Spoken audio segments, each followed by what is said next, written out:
Welcome to another edition of Success Talk.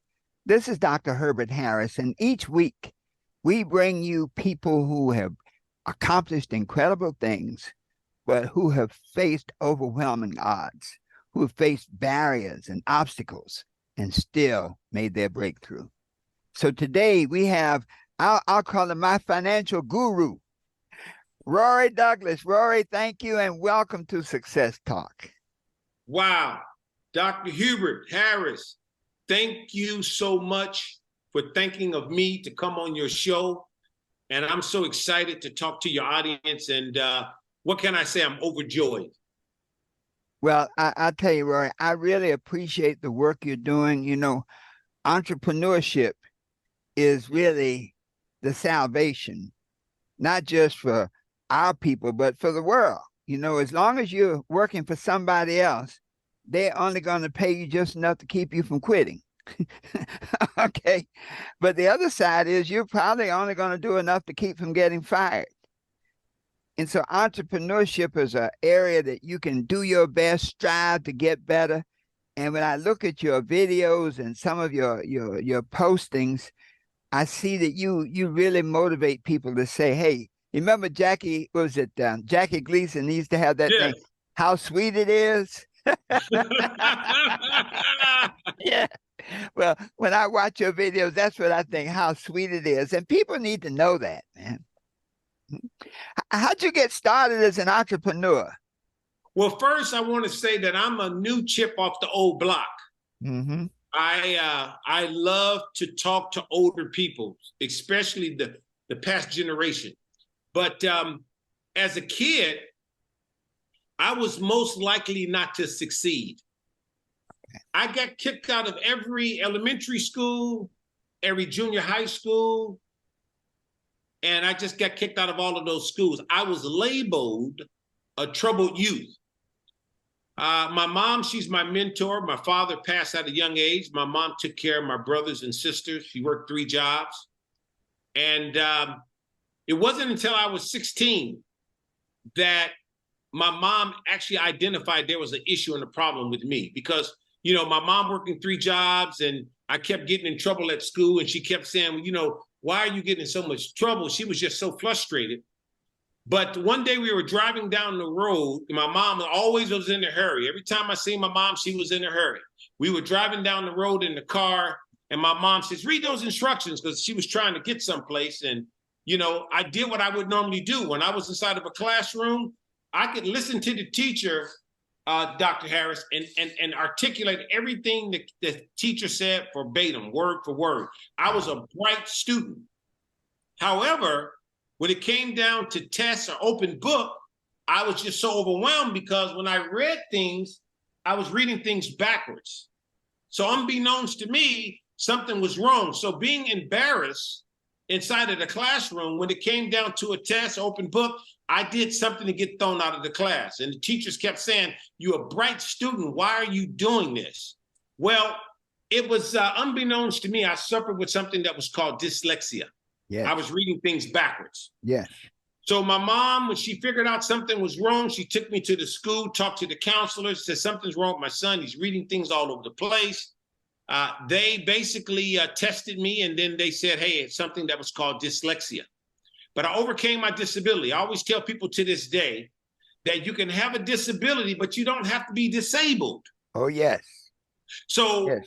I got some training for my disability. I overcame it, went back to school, got straight A's. School was very boring for me because one thing I say this to this very day, I thank God for my experience because when you have a disability, you learn how to become the best actor. The best actor. You know how to cover things up. Just imagine, those who are listening right now, just imagine that you hear things properly, you interpret things properly, but for some reason, you cannot express yourself on paper. Mm-hmm. So it was very embarrassing. So I went through life as a young kid being an actor. So when I did receive the help and understood what was going on, I turned things around. And then I could really show the full manifestation of my gift. I've Mm. always been attracted to numbers and business. Even when I had a lemonade stand, I sold more lemonade than anybody. When I had a paper route, I had Yes. the biggest paper route. So I knew I had greatness inside of me ever since a kid. So I have an entrepreneurial spirit. So that, I hope that answers that. But that's basically, I became an entrepreneur basically by my disability. In other words, I learned pretty much how to spend a lot of time with myself. And what I've noticed today, so many people spend more time outside of themselves versus with themselves. That's Yes. the reason why the average college student changed their major at least 4 times. Everybody is trying to live vicariously to someone else. But I got a chance to really spend a lot of time with myself and my disability, to know my limitations, and not only that, to know my strength.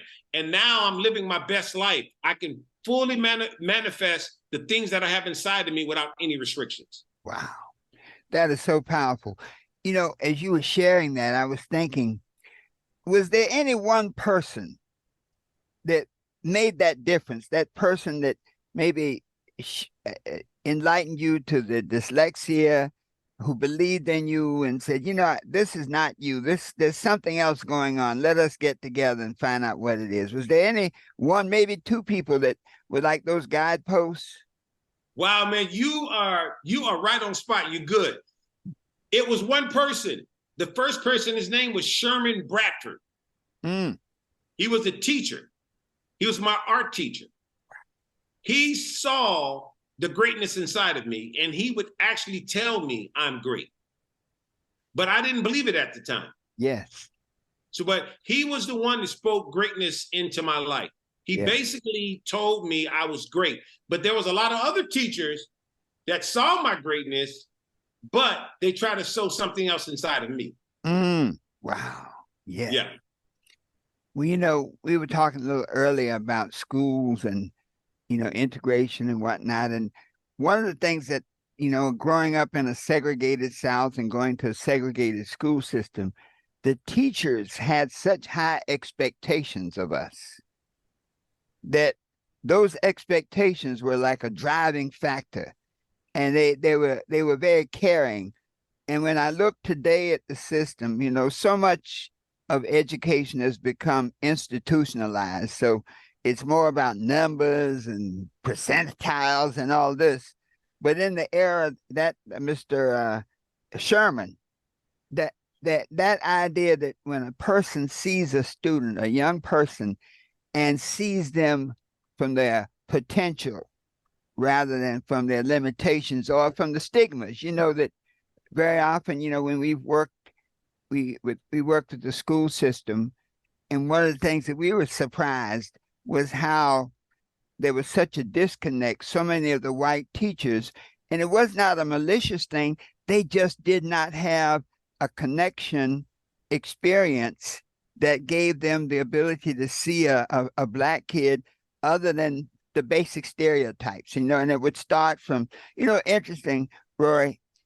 One of the biggest problems in education was students' names. And one of the things we found in our study was that when the first day of school, when the teacher went down the list of names, if it was a name she couldn't pronounce, Shaniqua, whatever, and especially if the child responded in a certain kind of way, that teacher never called on that child again. You're right. I always tell people, if a man doesn't treat you right, he's not going to teach you right. Absolutely. You got that right. Yeah. And we were taught wrong. Yes. Yes. Well, you know, tell a little about your background, because you were sharing about your mom, and you have brothers and sisters? Yes, I have 6 brothers and 1 sister. And I'm second to the youngest. And like I said, my father passed at a young age, but my mom, she's my mentor. And to this day, my mom, you know, she's very old, but she's still young in spirit. And she's my mentor. But as a kid, like I said, you know, I'm coming up with that disability. But when I did get help for the disability, I really just took the bull by the horns and ran.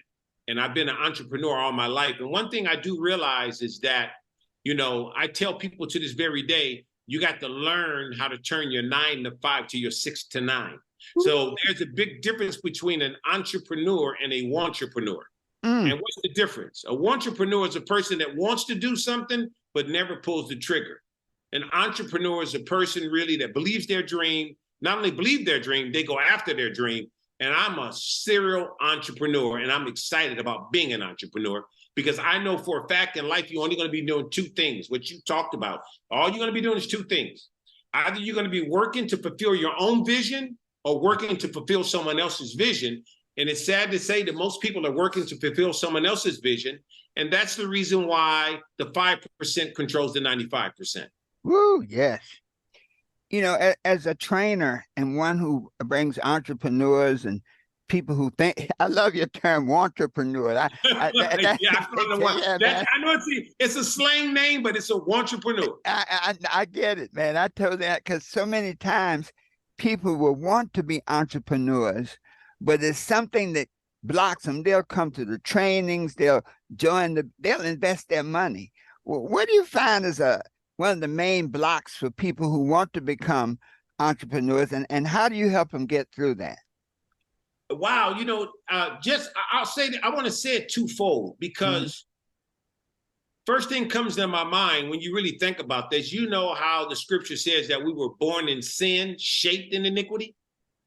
And what I've noticed is when you have young people and you look at them from birth to around 3 or 5, you see so much greatness in them. There's nothing they can't do. They're dreaming. Their imagination is running wild. But it seems like the older they get, the more they diminish. Yeah. So I think that right now, when you think about it, the average college student gets out of college with about $28,000 debt. Mm-hmm. If they're pursuing to be a professional doctor or lawyer, it could be anywhere from $100,000 to $200,000 debt. And the average college student changed their major at least 4 times. Because so many of us, as I said earlier before, we're trying to live vicariously through what someone else wants us to do. Yes.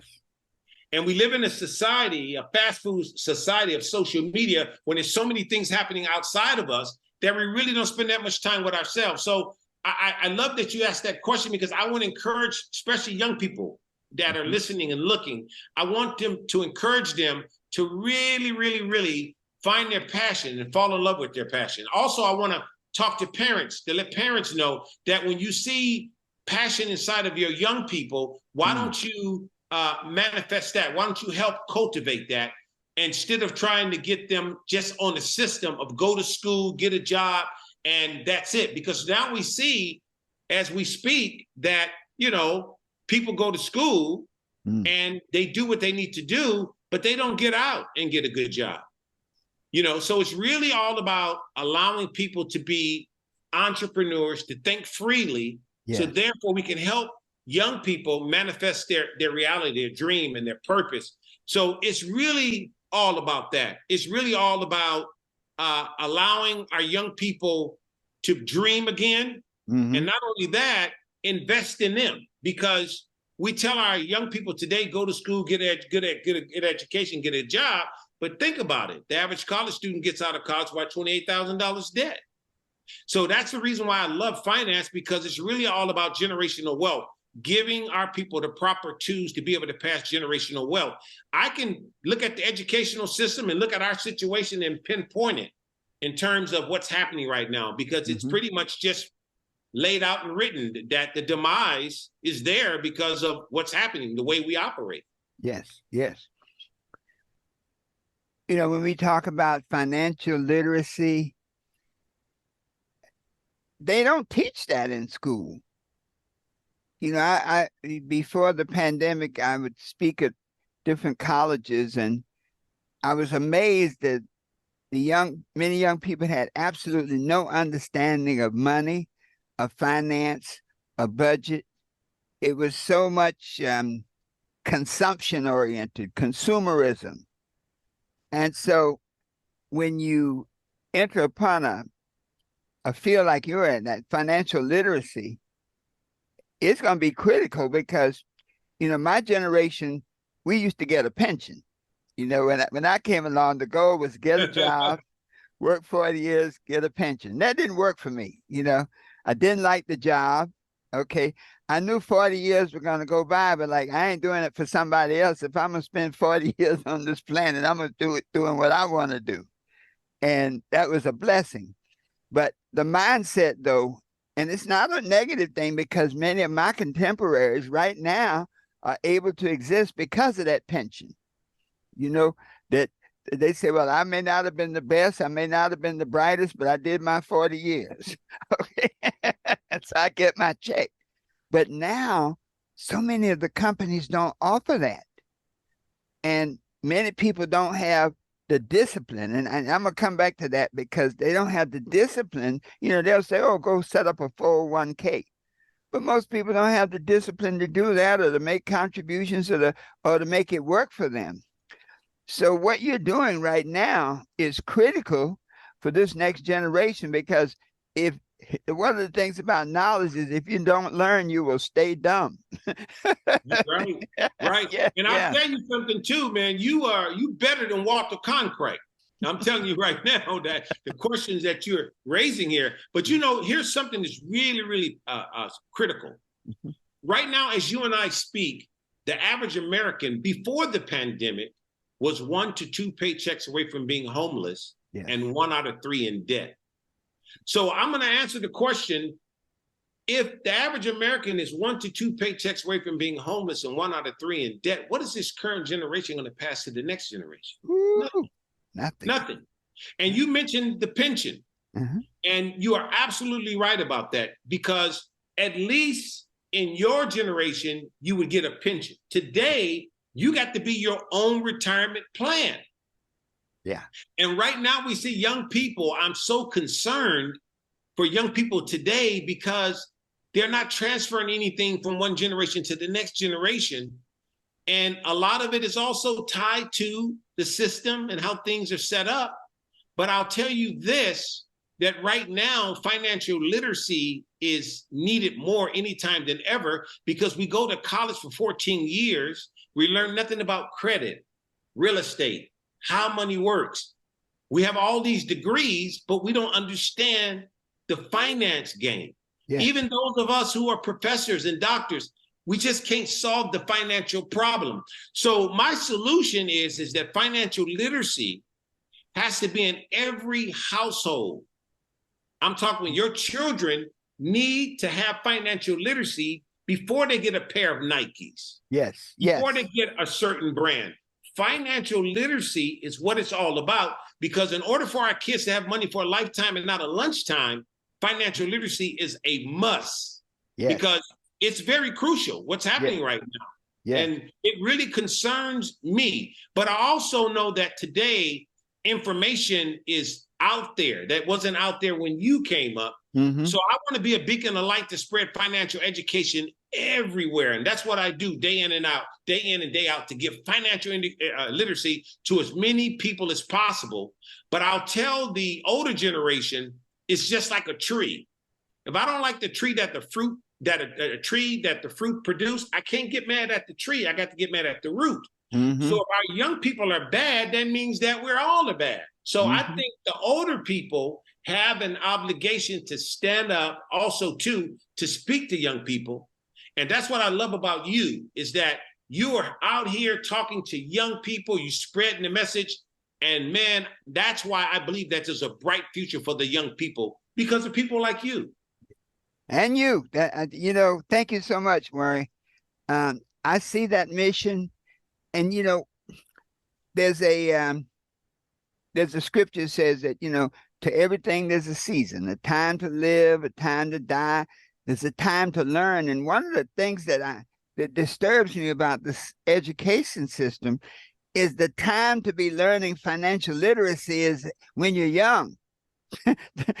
Those first 20 years of life, in our book, we talk about the stages of life. And those first 20, 25 years, you should be learning financial literacy.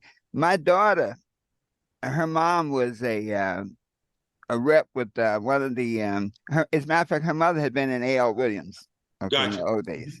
And she was a bug on financial literacy. You know, she checked her budget before she went to the corner, you know. And my daughter has picked that up. She got it at such a young age. It's so automatic now. When you have to learn it later, you really have to have a strong intention and desire to learn it. And so these next few years are going to be critical for our young people because the education system is going in different directions. There's no real institutional support. You know, I remember the days when the NAACP and the Urban League and even the Negro College Fund, when these institutions were viable, you had a platform that could kind of carry you along, you know. But now most of them are not, and even the church was a critical part of the, you know, as a speaker, you know, as a young person, our first speeches were in church. Our first interaction, our first learning how to interact with people and learning money management, you know, was in church. And so when you don't have that kind of, you know, infrastructure, your hands are going to be full in mine. That's why we got to keep diligently working at it. And you said something, I'm going to really, you spoke to my generation in a way that many of us who have been blessed to live this long. Okay, there are a lot of folks that didn't make it here. But those of who the Bible says, to whom much is given, much is expected. And so we're going to have to really reach out and be more. We're going to do our own affirmative action program. Wow, I'm so glad you said that. And the crazy part about it is you see it. Yes. You see, I'll tell you this. I'm excited because, see, today we can solve this problem quick. And I'll tell you the reason why. You see, in the African-American community last year, we made enough money in one physical year, Dr. Harris, to buy NBC, ABC, and CBS in just one physical year. Now, in the Jewish community, we can learn a lot from our Jewish brothers and sisters. The dollar bill turned 9 times. In the Asian community, the dollar bill turns about 8 times. Hispanic, Native American, about 2 to 3 times. Our communities, not 1 time, yet we make that much money. So I really want everybody that's looking and listening to listen to me. Doesn't matter how young you are or how old you are. We got to really, really learn the true meaning of life insurance. See, when you have life insurance, the average American thinks about death. But I want everybody to know the true meaning of life insurance is to transfer wealth. Yes. To transfer wealth. But we were taught, go to school, get a good education, get a job. Yes.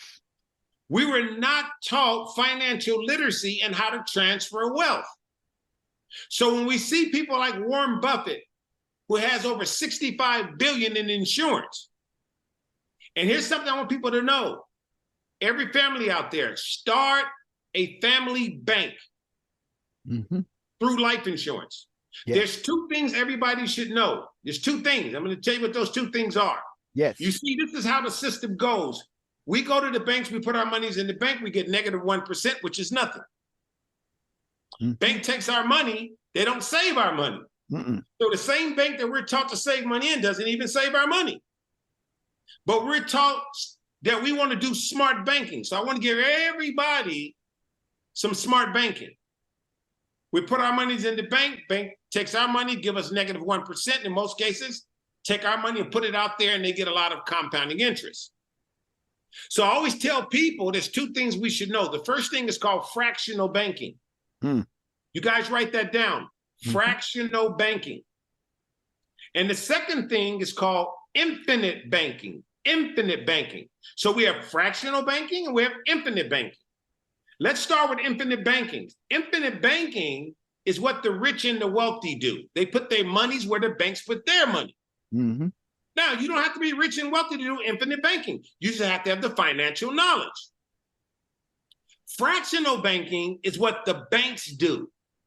The banks in America, by law, are only required to keep 10% of our deposits. I deposit $1,000 in the U.S. bank, they're only required to keep 100. They're going to invest the 9. So I'm really telling people out there, learn how to do infinite banking. Put your money where the banks put their money. Last year in America, the banks in America purchased over $190 billion in life insurance. So when I'm telling you guys that the average American is 1 to 2 paychecks away from being homeless and 1 out of 3 in debt, and this current generation is not going to be to transfer anything, you want to stop racial profiling? You want to stop a lot of this madness? Make sure that every inner city kid has $1 million life insurance policy on them. And they can have $1 million life insurance policy on them less than a cup of coffee. Yeah. So we have to learn how to transfer wealth from one generation to the next generation. And we got to, last but least, understand the difference between carrying debt and covering debt. I'm going to say that again. Woo. Carrying debt and covering debt. Most Americans carry debt. The rich and the wealthy, they don't carry debt. They cover debt. So those of you guys who are older and you feel you don't have enough time, yes, you do have enough time. You see, it takes anywhere between 15 to 30 years to pay for a home in America now. Now they're talking about 40 years. Most Americans carry debt for 15 years, 20 years, 30 years. If the home is $500,000, they're carrying that debt. What you want to do is you want to cover that debt with life insurance. I always tell people, what's at the morgue? And what's at the morgue? Dead people. It's called mortgage. Mm-hmm. By the time you get through paying for the home, you're closer to God. Mm-hmm. So you want to make sure you cover your home. If anything ever happens to you, the home can be paid for tax-free, transferred to the family. So we got that financial literacy to understand that retiring comfortably now is easier than ever, but we're on an old money system. We can't do things the old way in a new world. So now saving money in the bank is losing money. Mm-hmm. Right now, inflation is headed towards 6%. The bank is giving you negative 1%. Mm-hmm. So I really want you guys to get into infinite banking. Learn how to put your money where the banks put their money. Mm-hmm. And not only that, the banks put their money there because they get compounding interest. They don't get, the banks give us simple interest. Yes. And on top of that, write this down, you guys. I want to give as much as possible. Internal Revenue Service Tax Code 7702. Write that down. 7702. The doctor referred to 401ks just a little while ago. Mm-hmm. I really want you guys to know this because you'd be surprised how many professors don't even know this. A 401k is not a retirement plan. It's an Internal Revenue Service tax code. There's no such thing as an account of a 401k with money in it. Mm-hmm. People's money are in mutual funds and annuities, but a 401k is an Internal Revenue Service tax code. Just like if you heard 501c3, nonprofit ministry, tax code. Mm-hmm. But here's the tax code everybody should know, 7702. Mm-hmm. 7702. That's what the banks use. 7702 is also an Internal Revenue Service tax code, which means it's for life insurance. The proceeds are tax-free. So you guys, we got to learn how to go from tax now to tax-free. And I always tell everybody this, own nothing but control everything. Wow. You know, Rory, you just stepped in a whole area that, you know, when my mom passed, this is back in the 70s. And I remember her paradigm was death benefit. Insurance was, only thing insurance was about was to bury you so that you didn't leave a debt on your family. It was almost like to avoid the embarrassment of people going out and said, oh man, Herbert didn't have enough to bury himself. Okay. Never did I ever hear insurance spoken of from an investment point of view. And I used to wonder, you know, a lot of times you're watching the news and like the crime programs. And I remember my daughter said something about it one time. In other words, this one was married and they killed the wife and there was $1 million policy and there was a $500,000. And she said, well, I never heard of a black person having $1 million policy. And the interesting thing is when you understand it early, you can get that $1 million policy at a reasonable rate. And then you include it as a part of your overall financial strategy, long-term strategy for your family. That's transferring wealth. That's it. That's generational wealth. That's it. And so I tell you, Roy, that is so important because without this type of knowledge, you ever wonder where people go to, like why there's so many homeless people when you don't have this type of knowledge and you're 1 or 2 months away from financial ruin. Well, those 1 or 2 months come by, it rains or there's a pandemic or whatever, and you find that you don't have the rent money and you're out on your street. When you talk to many of we have a mindset that if you're homeless, it's because you're shiftless and you didn't do right. But when you really talk, I spent some time in LA. I was down there near the Grumman Theater. Yes. Yeah. I was at the ASCAP conference. My daughter and I went out. We're both songwriters. And I was just amazed at the homeless population. I mean, it was like everywhere.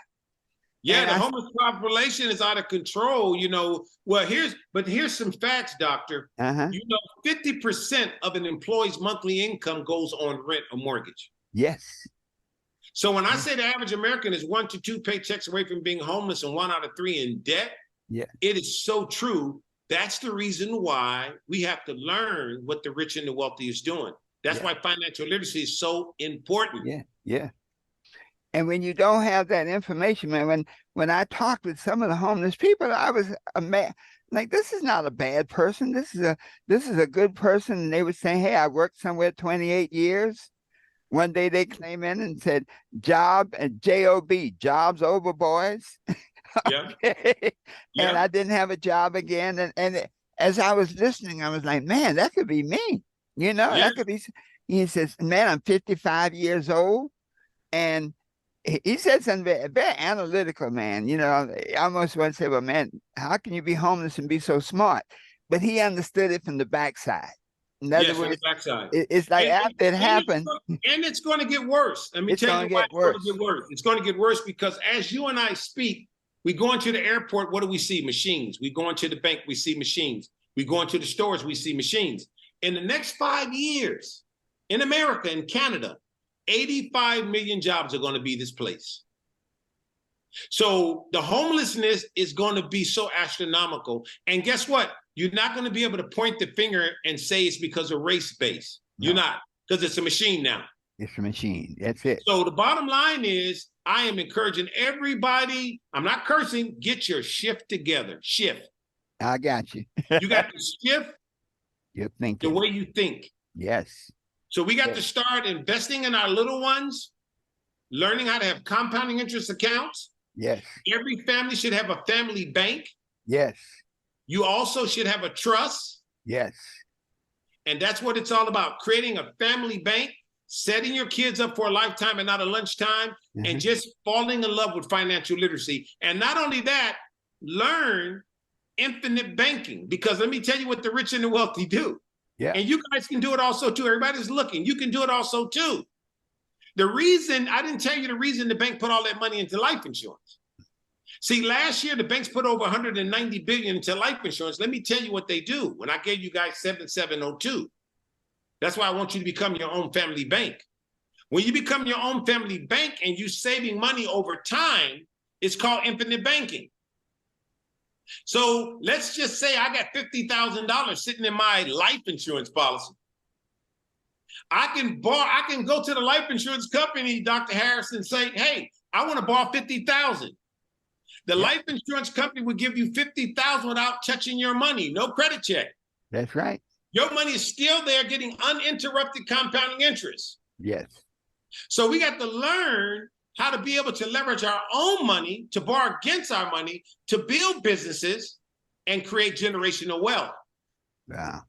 If we don't do that, living in a society of artificial intelligence, you're going to be disenfranchised and homeless. Yes. And you see it. I mean, the handwriting's on the wall and they're writing in all caps. Okay? Yep. Yeah. Yep. And you won't be able to point the finger. No. The only thing you can point the finger at is a machine. Yeah. Well, and all of this pushes against a braking system, a wall of people's mindset. It's like if you say there are 35,000 homeless people here, well, that number grows to 100,000. This becomes a formidable just bodies. That begins the foundation of revolution, the foundation of attacking the system that has put you there. But the system has been so complete that even when that happens, You got like, it. yeah, you You just, got it, yeah, man. you see, yeah. So this is a huge job, and as I hear the passion that you're sharing, we got to spread that passion. It comes back to mindset. In other words, as I said, when I was a child, life insurance, and today I'd say the bulk of the people I know in the Black community and probably in the white community, the bulk of people who don't really have this financial literacy understanding look at life insurance as really death benefit. All I want to do is be able to pay my bills so my people don't have to take up money to bury me. That's it. Wherein That's there's a all you're looking at. bigger picture involved. Yeah. And see, what people don't realize is that it all comes down to that. Yeah. And that's why I said Warren Buffett has over 65 billion, but he doesn't publicize that. Right. But the bottom line is, you guys, we got to learn how to transfer wealth, generational wealth. And there's a big difference between money and wealth. Absolutely. You see, you can have a lot of money, but if you don't know what to do with it, do you know 70% of lottery winners go bankrupt within 2 years? Absolutely. And the average sports player go bankrupt in 5 years? Yeah. But it's really all about understanding how money works and learning how to transfer generational wealth. And I think it's a great time. And I love the fact, once again, that you're out here doing what you're doing, especially with your book. I just really love to see the older generation and the new generation come together, because you have a big part of the missing piece. Yes. See, I always tell people, in the word community, when you look at community, see community, that word community is the word unity. Yes. If you don't have any unity, you don't have any community. Community, absolutely.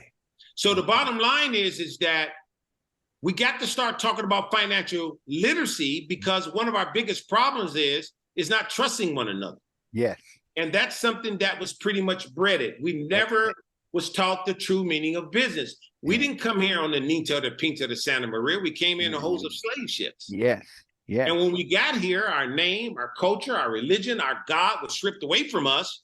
That's the smoothest robbery ever committed. If somebody told me right now the Federal Reserve just got robbed and there's no suspects, this was a smoother robbery. And the bottom line is when you rob of a knowledge of self, we haven't been taught right. Yes. But right now, we're living in a time where we have information and access to these things. Yes. But it's very critical for the older generation to step up and start talking about when we did have unity, when we did have community, because that's the problem. The problem is not working with one another, no unity, no community. But I believe when the financial literacy piece is given, that's out there, and people will start and working with one another and empowering one another, and then the culture is repaired, man, the future is bright. Well, it's people like you, Rory, that will help facilitate that, because you can't show what you don't know. And the fact that you know it now is the obligation that we learn it and we share it.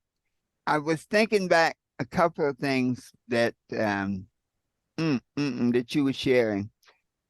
When I ask a question, you have it so clear. If you look back on your life now and look at your early years, what advice would you give your early self? Wow. Well, this is what I would say, advice I would give. I would give the advice of really listening to the elderly. Mm-hmm. You know, I know the scripture says, old men dream, young men have vision.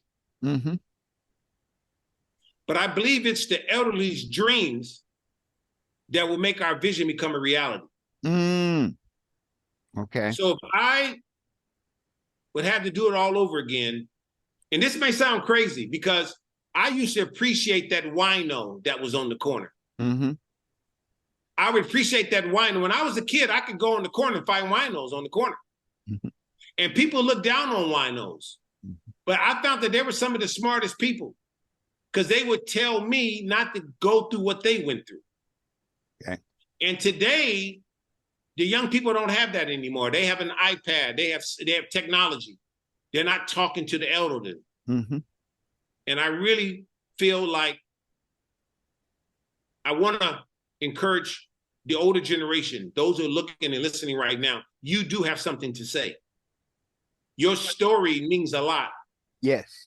To the existence of the next generation. So mm-hmm. That's important to me. You know, that's very powerful. And one of my missions now is to really get what I do gives me purpose. And I know that there are many people in my generation, boy, if they could get their purpose again, you know, that one of the problems about this whole pension mindset, my dad worked right up until 93. And his thing was, when they said, well, Herbert, you retired and why you got another job? Why are you working? And he was kind of an entrepreneur. He had a little cleaning business. He cleaned up offices downtown. And he said, man, he said, whenever you sit on the porch, you'll be dead in 2 years. Right. He's right. And so I think there are a lot of us seniors, us veterans who, now that we really can see that it's needed, like we are truly the keepers of the flame, and they're trying to blow the flame out, and we have the flame, and so that's going to be one of my missions, to really work to have that happen, and to look down the road. I like and to. One of my missions is going to be able to push the 12 universal laws of success. Now, when did you first become aware of the book? That was interesting. I was reading. You said, "Yeah, I know the book." Yeah. I came aware of the book a few years back. Uh-huh. And it's funny because I never thought that I'd be sitting here talking to you. But the bottom line is that, like I said, that book is so relevant. And I love the fact laws. See, a lot of us don't realize that laws are being made to put us in the position that we're in. And we have to understand the financial system, because I'll tell you this, if we don't understand the system, we will forever be the prey. Yes. Yes. Mm-hmm. Wow. And that's what it's all about. And, you know, I really want people to know that the true meaning of wealth is not really money. Yes. The true meaning of wealth is all needs met. Yes. We need the education. We need the encouragement. We need the support. And when you teach people about financial education, they can start off with pennies, but they can turn pennies into a fortune. So that's what it's really all about. You may not have a lot right now, but what you need is financial information. That's how you create wealth. Yes. Well, you know, when in the book on chapter 8, when we talked about the law of value, that was the whole idea that wealth is value. And there was a quote. I remember I had a chance to study with Reverend Johnny Coleman, and she said that money is the getting potential of your self-image. Like, what is she talking about? Money is the getting potential of your self-image. And she was saying that when your image is on a certain level, a certain vibration, where you bring so much value to any interaction, the money comes. It does. And that's why I always tell people this, doctor. When value is made clearly, decisions are made easy. Yes. Yes. Wow. Now, Roy, where do you see yourself 25 years down the line, man?